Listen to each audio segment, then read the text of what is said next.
citoyens, je vote l'UPR, moi et ma femme, car depuis 12 années, M. Asselineau ne cesse de dire la vérité. Votez UPR. Bonjour, je fais suite à ta demande de vidéo pour savoir pour qui les gens ont voté et pourquoi ils vont voter pour l'UPR.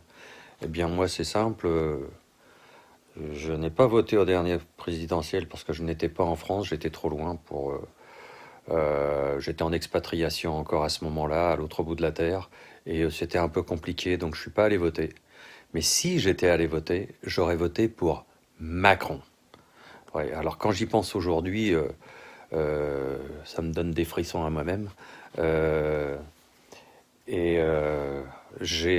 En fait, je me suis ouvert les yeux avec le mouvement des Gilets jaunes à partir de novembre, et petit à petit, je me suis rendu compte que le pays était super corrompu à tous les niveaux, que c'était des mensonges permanents, que je m'étais fait enfariner, enfumer pendant des décennies, parce que je suis pas jeune. Donc j'ai passé une bonne partie de ma vie complètement lobotomisé par les merdias officiels, sans même m'en rendre compte. J'étais pro-européen, j'étais dans la norme, je pense, de tous les gens qui regardent trop la télé et qui finissent par croire que ce qu'ils disent est vrai. Enfin, ils finissent pas par croire, ils ont toujours cru que c'était vrai. Aujourd'hui, les choses sont différentes, je ne regarde plus la télé. Nous ne regardons plus la télé. Et je me suis... je suis membre de l'UPR depuis déjà quelques mois maintenant. Et pourquoi? Tout simplement parce que ce mouvement, qui est le plus grand mouvement de la Ve République, m'a fait comprendre que l'Europe était en grande partie la raison de nos problèmes, et que en fait, dans l'Europe, on ne pourra rien faire. L'Europe est une prison. Elle n'autorise pas les gens à sortir. On le voit avec le Brexit. Il n'y a rien de démocrate dans tout ça. Ce sont des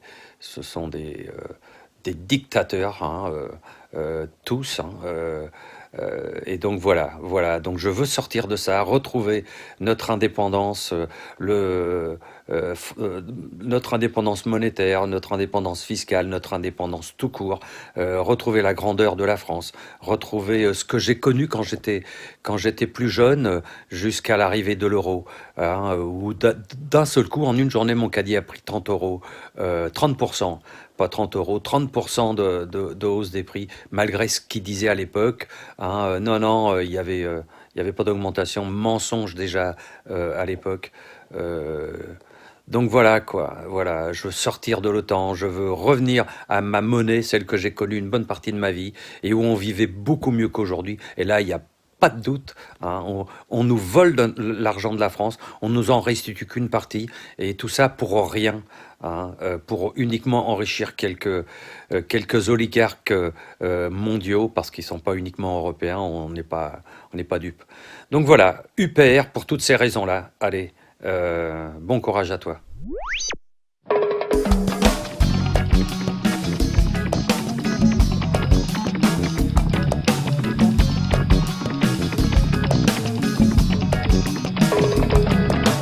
Ma télé est une belle machine.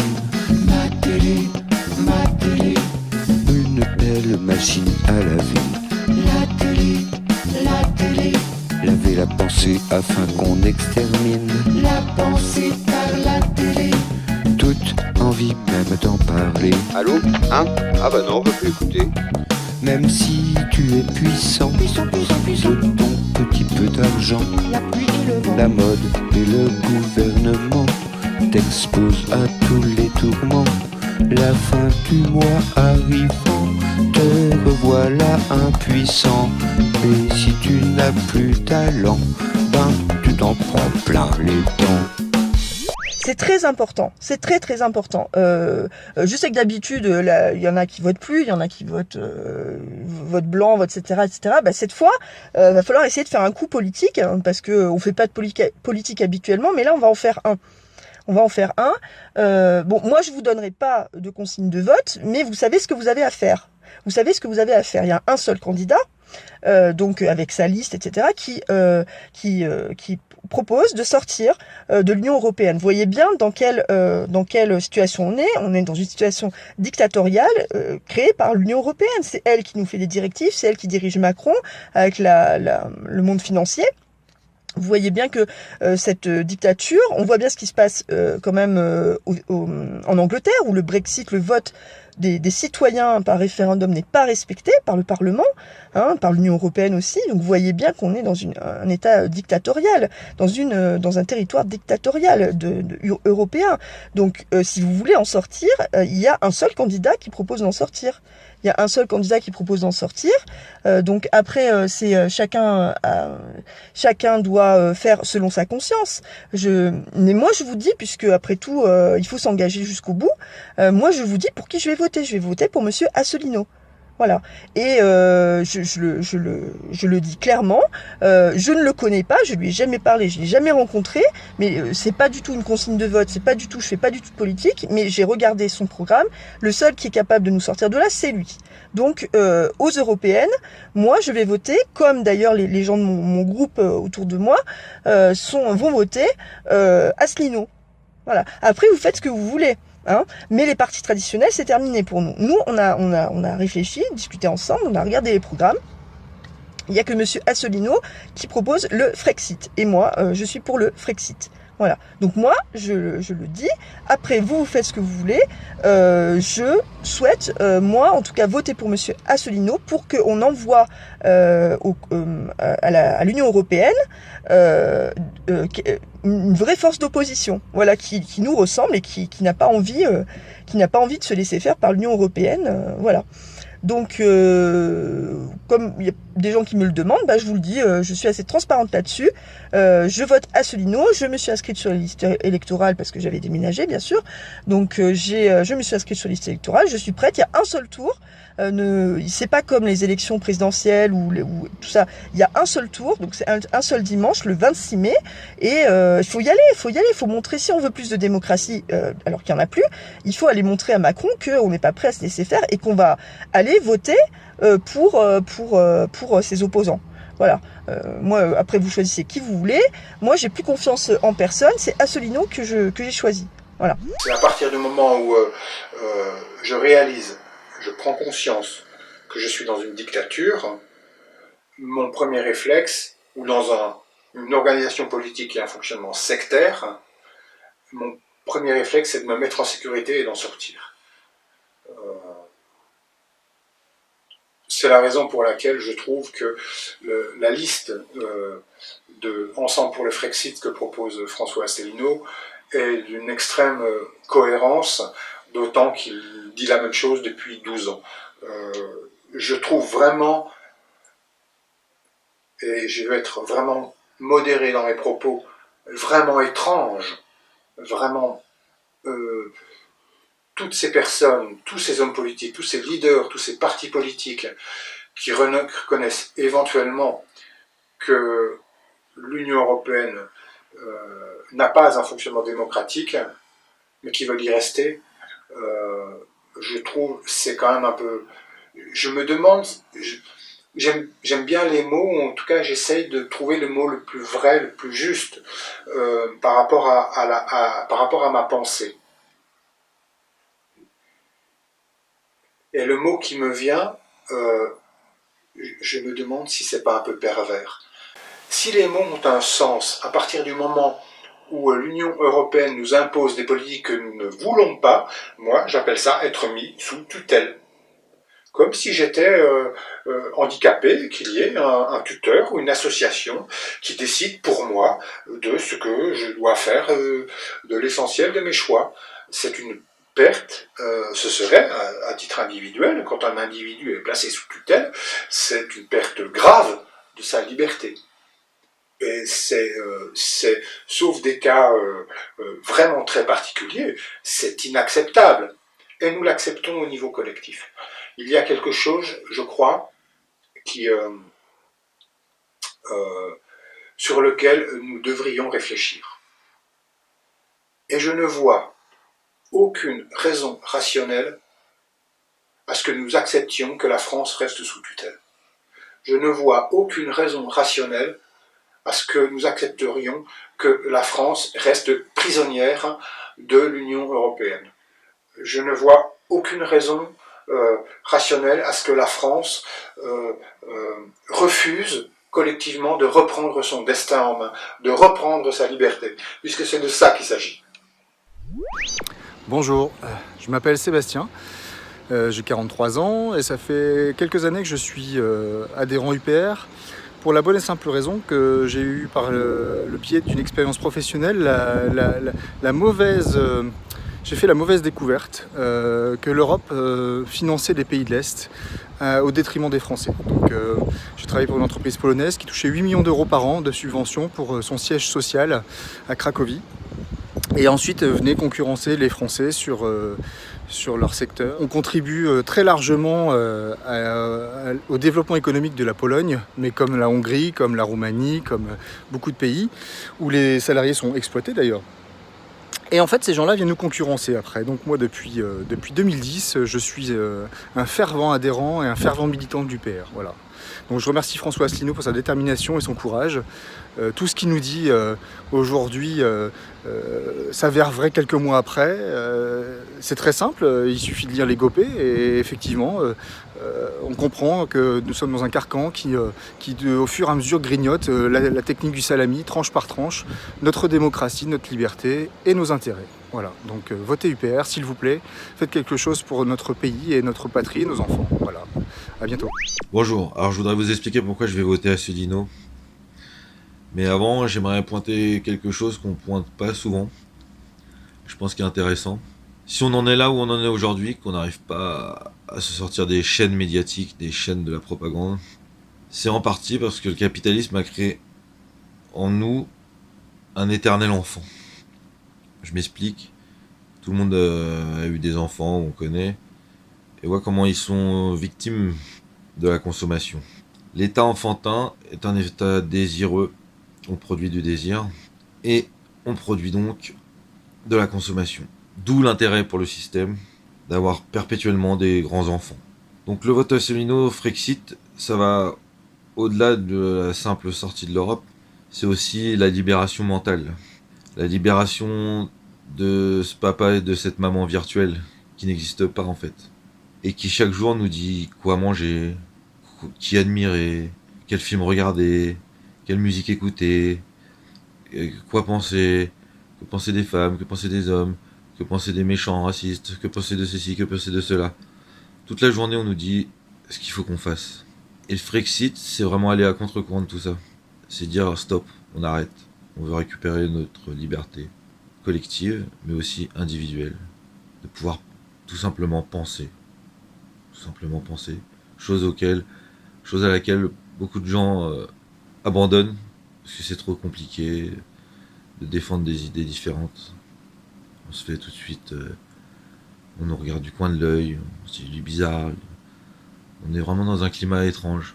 Et Asselineau amène ça. C'est pour ça que je voterai pour lui. Parce qu'il ouvre l'esprit. Et permet de comprendre le monde concrètement. Et donc de sortir de cet état infantilisant qui est pas propice à la consommation, donc au commerce, ça c'est certain. Mais voilà, je voulais pointer ce fait-là, parce que sinon j'aurais dit un peu la même chose que tout le monde. En ce qui concerne l'Europe et tout, je pense que tout le monde a compris, une fois qu'il a étudié le sujet, comment c'est une dictature. Une dictature qui dit pas son nom, et une guerre aussi, qui nous est livrée, où les médias sont les armes, et nos cerveaux sont les cibles. Arrêtons d'être des cibles, et mettons un grand coup de pied dans la fourmilière. Vive l'UPR, vive la France, vive nous.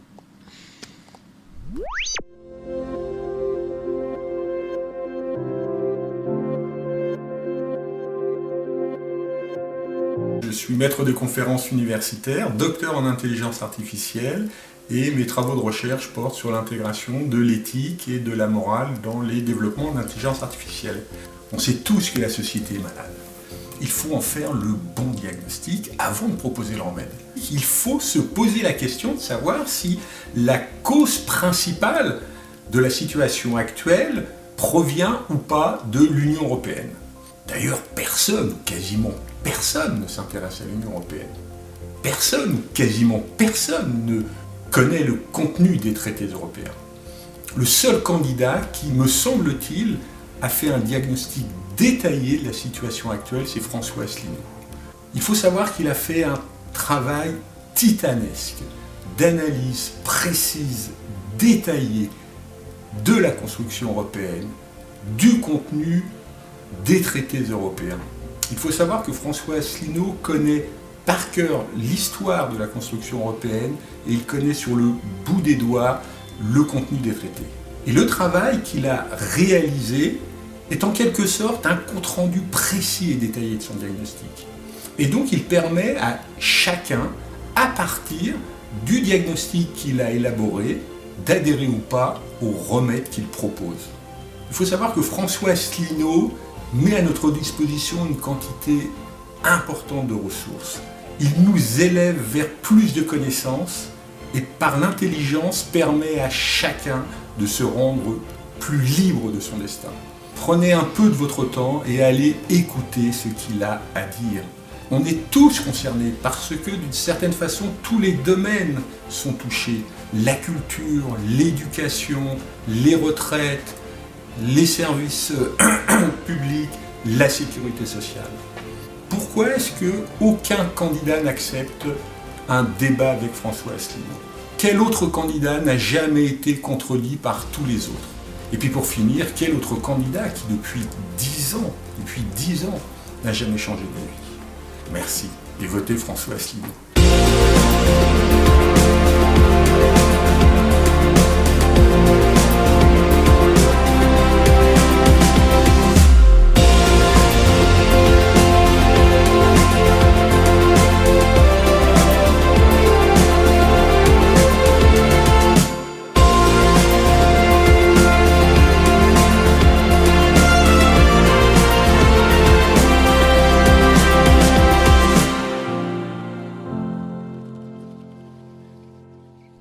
Bonjour à tous. Alors aujourd'hui, je voulais m'adresser aux abstentionnistes et pour illustrer mes propos, j'ai choisi ce tableau peint par Géricault, le radeau de la Méduse. En fait, je trouve qu'il résume bien la situation politique et sociale dans notre pays. Alors, comme nous pouvons le voir au premier plan, moi je dirais que ce serait le peuple français qui se meurt. Hein. Déjà physiquement, par rapport à la baisse du pouvoir d'achat, l'augmentation de la précarité, mais aussi identitairement. Parce qu'en fait, ces rescapés là qui sont à la dérive n'ont aucun moyen de garder le cap, quoi. Donc moi, je dirais que ça serait en fait, ça me fait penser à la perte de la souveraineté et donc de la démocratie. Ça va ensemble. Sur ce radeau, nous pouvons distinguer 3 types de personnages, allant du plus faible au plus fort. Au premier plan, nous pouvons voir donc des naufragés dévêtus, la peau blanche, sous-alimentés, allongés à la renverse. Et pour moi, ça représente le fatalisme, la résignation, la faiblesse du peuple. Ensuite, vous voyez une deuxième catégorie de rescapés qui ont l'air un petit peu plus vigoureux, qui rampent, qui tendent les bras, comme s'ils espéraient sans y croire. Et enfin, à l'arrière du radeau, 2-3 personnages qui ont l'air beaucoup plus résistants et qui montrent qu'ils ont encore la force de se redresser pour se mettre en valeur et agiter un morceau d'étoffe vers une microscopique voile qu'ils distinguent à l'horizon. Et nous, quand on regarde ce tableau, on se dit c'est pas possible, ils n'ont aucune chance de s'en sortir. Eh bien, cette pensée que nous avons, c'est exactement le reflet des sondages. Ils sont là pour nous faire admettre la fatalité de la situation. Et savez-vous pourquoi vous ne votez plus, les gars? Oui, vous allez me dire, c'est parce qu'on vote à gauche ou à droite, de toute façon, c'est la même chose. Bon alors, je reformule, si vous voulez, ma question. Pourquoi, quand on vote à gauche ou à droite, on a toujours la même politique? La réponse, elle est simple. C'est qu'en fin de compte, tout est biaisé dès le départ à cause de textes juridiques. La France est assujettie à des textes juridiques contraignants pour son économie et son modèle social. Aucun homme politique ne vous le dira. Il y a une majorité d'électeurs qui ignorent tout de ces textes et qu'ils continuent de croire la bonne parole de l'un ou la bonne parole de l'autre. Mais que ce soit un programme de gauche ou de droite, de toute façon, ils seront inapplicables. Je prends un exemple. Les Gilets jaunes réclament le référendum d'initiative populaire ou citoyenne. Eh bien, ceci est inapplicable au regard des traités européens. Autrement dit, le RIC n'a aucune légitimité à être mis en place à l'heure actuelle. Pour y parvenir, il faut d'abord faire le Frexit. Et faire le Frexit, selon moi, n'est pas une mesure politique. C'est un recours juridique. Seulement voilà, il faut placer un homme politique qui veuille déclencher l'article 50 des traités européens, qui signifie la sortie de la France de l'Union européenne. Donc cette petite voile au loin, à l'horizon, minuscule, qui représente en fait une chance infime d'y parvenir. Il va falloir la chercher, les gars. Il va falloir qu'on se mette tous à ramer ensemble pour l'atteindre. J'ai toujours dit que les Gilets jaunes avaient 12 ans de retard sur François Asselineau. Et je vais vous faire une autre confidence, parce qu'il a lu les Gopé, et que les nouvelles Gopé vont sortir d'ici la fin du mois de mai. Eh ben, il aura encore 5 ans d'avance sur vous, parce qu'il saura comment la France va être mangée. Alors bien sûr, voter le Frexit ne veut pas dire que demain, on va faire le Frexit tout de suite. Là, c'est pas possible. On n'en a pas le pouvoir. Mais on aura ouvert la brèche. D'accord ? Ça, c'est la première chose. Deuxièmement, on aura fait mentir les sondages. Vous savez, les sondages détenus par les putains de milliardaires, là, les potes à Macron. Ça va les faire paniquer. Également les médias, qui vont faire la gueule ce soir-là. Pour toutes ces choses-là, je vous invite à booster Asselineau.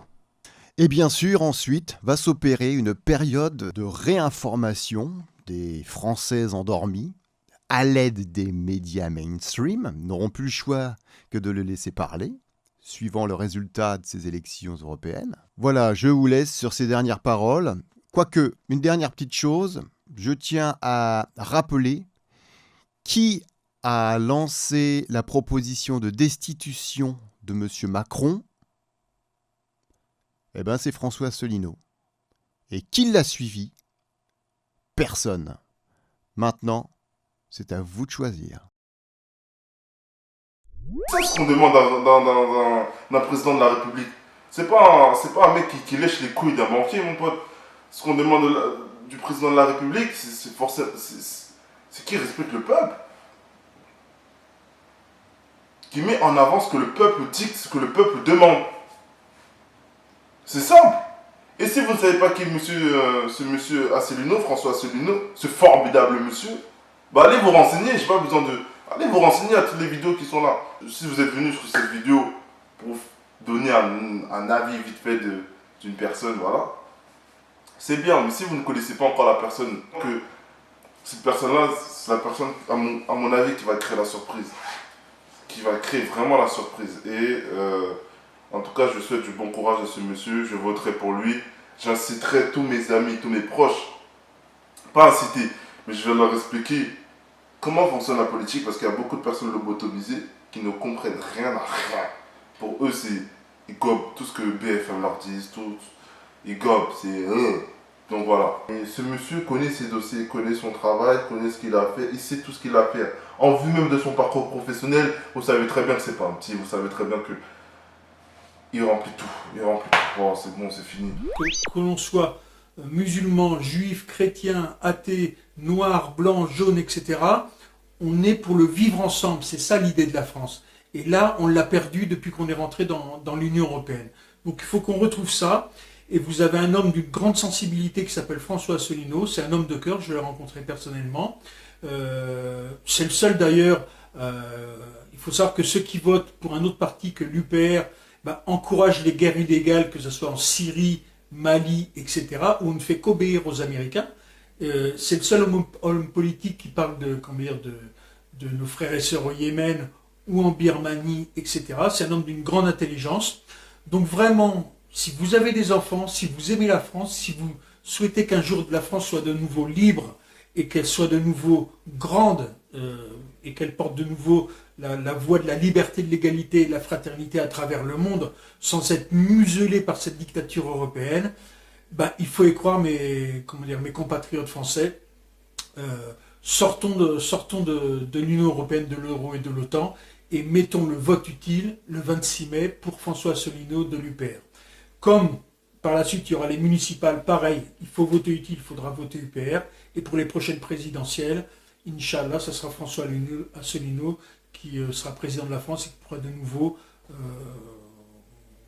redonner la grandeur à la France. Alors, pour mes compatriotes musulmans qui pour l'instant ne votent pas ou croient qu'il ne faut pas voter en islam, c'est entièrement faux. Donc je vous conseille de lire le verset 159 de la sourate 3, la sourate Al-Imran, qui encourage justement à consulter le peuple à propos des affaires. Donc ce qui encourage le vote. Et puis, un dernier point, parce que en tant qu'hommes libres, et les Français sont des hommes libres, on ne doit pas se soumettre à la dictature européenne. Donc je vais vous lire un dernier verset du Coran qui résume un peu cette pensée. C'est dans la sourate As-Sohara les poètes, les versets 151 et 152. N'obéissez pas à l'ordre des outranciers qui sèment le désordre sur la terre et n'améliorent rien.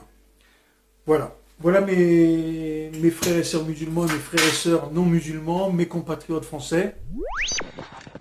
Salut à tous, je fais cette petite vidéo rapide pour soutenir François Asselineau et sa liste Ensemble pour le Frexit, pour les élections européennes de ce mois de mai 2019.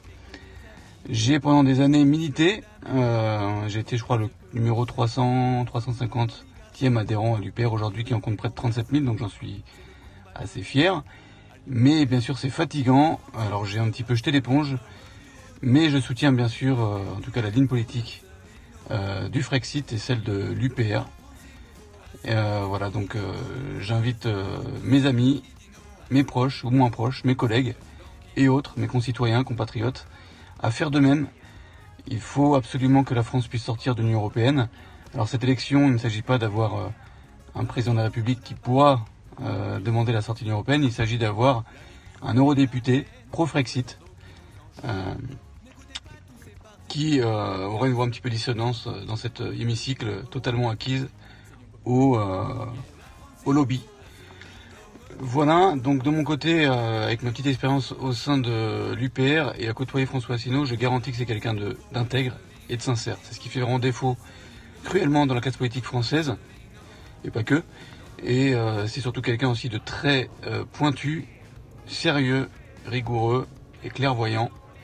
Donc des qualités qui, à mon avis, sont nécessaires pour redresser la France à terme, et puis bien sûr pour un destin plus favorable à l'épanouissement de chacun, et surtout de nos enfants. C'est d'ailleurs la raison pour laquelle moi je me suis impliqué pendant tant d'années, et la raison aussi pour laquelle je fais cette petite vidéo en soutien pour l'avenir de nos enfants. Allez, vive la France, et bien sûr, vive le Frexit. Ciao. Bonjour, je vais faire une brève vidéo à propos de l'Union populaire républicaine, du PR et de François Asselineau, à propos des élections européennes. Comme je ne suis pas français, je ne peux pas voter pour eux et je ne veux pas dire aux Français ce qu'ils doivent faire, mais je voudrais quand même souligner l'extrême importance, à mon sens, non seulement pour la France, mais pour toute l'Europe, de ce que fait l'Union populaire républicaine. Parce que leur grand mérite, c'est de poser de façon réaliste la question de la construction européenne. Par là, je veux dire qu'ils s'intéressent à ce que cette construction signifie réellement, à ce que sont les traités européens, à ce que sont les grandes orientations de politique étrangère, alors de politique économique, pardon. Alors si vous êtes d'accord avec ces orientations, ce qui est le cas de la République en marche, en bonne partie des Républicains et aussi en bonne partie de façon hypocrite du Parti socialiste, qui évidemment veulent plus de libéralisation de l'économie et donc détruire petit à petit le modèle social français, alors le soutien à l'Union européenne est cohérent. Mais si vous êtes comme le Rassemblement national, ou comme la France insoumise, ou comme le Parti communiste, ou même comme les écologistes, vous voulez critiquer l'Europe, vous voulez une autre Europe, alors, à mon sens, vous devez répondre aux questions que soulève l'Union populaire républicaine. Dans le cas des écologistes, ils sont en fait pour plus d'Europe, mais une autre Europe qui leur filerait je ne sais pas combien de milliards, de centaines de milliards, pour faire la transition écologique. Ça revient à faire payer les Allemands ne payeront pas, donc ça c'est complètement utopique, mais ils vivent sur cette utopie. Pour le Rassemblement national, c'est un peu plus différent, parce que là, ils diront qu'ils ont des alliés en Europe pour faire changer l'Europe. Mais ces alliés ne s'entendront pas entre eux, parce que l'Alternative für Deutschland en Allemagne n'acceptera pas une politique plus ou moins étatiste ou plus ou moins sociale que le Rassemblement national prétend mettre en avant. On voit que l'extrême droite en Autriche n'est pas d'accord avec la Ligue en Italie, etc. Les différentes extrêmes droites ne se mettront pas d'accord pour réformer les traités européens. Ils seront d'accord pour plus de souveraineté, mais ça contredit les traités européens, donc c'est pas si simple. Bon, la seule chose sur laquelle ils se mettront peut-être d'accord, c'est la question des migrants, mais sur la question économique, ils ne se mettront pas d'accord. Alors ce qu'ils peuvent faire, évidemment, et ce qu'ils disent qu'ils vont faire, c'est désobéir aux traités. C'est la même réponse du côté de la France insoumise et du Parti communiste à gauche, c'est de dire, voilà, on va vouloir changer les traités, et si on ne veut pas, on va y désobéir. Bien. Mais que diriez-vous de candidats qui se présentent aux élections et qui disent, on va violer les lois, on ne va pas respecter les lois, on ne va pas respecter la constitution du pays? Évidemment, ces candidats peuvent être membres de partis révolutionnaires. Alors, si vous voulez faire la révolution, évidemment, les lois et la constitution disparaissent. Mais si vous voulez vous inscrire dans un processus légal, démocratique, etc., au sens usuel du terme, alors quel sens ça serait de vous présenter aux élections en disant, voilà, si on ne peut pas changer les lois, on va simplement les violer. Si on n'a pas d'Assemblée nationale qui vote ce qu'on veut, ben on va simplement faire le contraire des lois. Je pense que personne ne les prendrait au sérieux, et l'attitude vis-à-vis des traités, qui est celle qui est mise en avant par ces partis dits eurosceptiques, est exactement similaire. Ils disent on va les ignorer, et en général, non seulement ils les ignorent, mais ils ne les ont même pas lus, parce qu'ils ne se posent pas la question, ils parlent du traité d'austérité, mais ils ne se posent pas la question de la relation entre l'austérité et la politique d'un euro fort qui est voulu par l'Allemagne. Ils ne lisent pas les autres articles, l'un sur l'unanimité pour changer les traités, l'autre sur les délocalisations, la libre circulation des capitaux, ce qui fait que si vous voulez taxer les capitaux, si vous voulez, prendre des mesures, contre la fraude fiscale, etc., vous n'y arriverez pas, parce que la libre circulation des capitaux fait que les capitaux, enfin les gros capitaux en tout cas, peuvent échapper à votre taxation. Donc toutes les propositions qui sont faites dans le cadre de ces partis de gauche sont simplement illusoires tant qu'on n'accepte pas de poser la question de l'Union européenne. Et ça, le grand mérite de l'UPR et de François Asselineau, c'est de poser cette question. Alors, ou bien vous n'y répondez pas, vous faites semblant de ne pas y répondre, vous continuez à les ignorer, ce qui veut dire que si par miracle vous arriviez au pouvoir, ce qui n'arrivera pas d'ailleurs, mais enfin, si vous arriviez au pouvoir, vous seriez dans une contradiction typique de celle qu'ont rencontré le gouvernement Syriza en Grèce, ou même que rencontre la Ligue en Italie. Et ça, c'est le grand mérite. Alors vous pouvez continuer à ne pas répondre aux questions, hein, c'est ce que vous continuerez à faire, mais je pense que c'est de l'enfumage, et au moins le mérite d'Asselineau, c'est de souligner la gravité du problème, et j'espère qu'ils font le meilleur score possible aux européennes.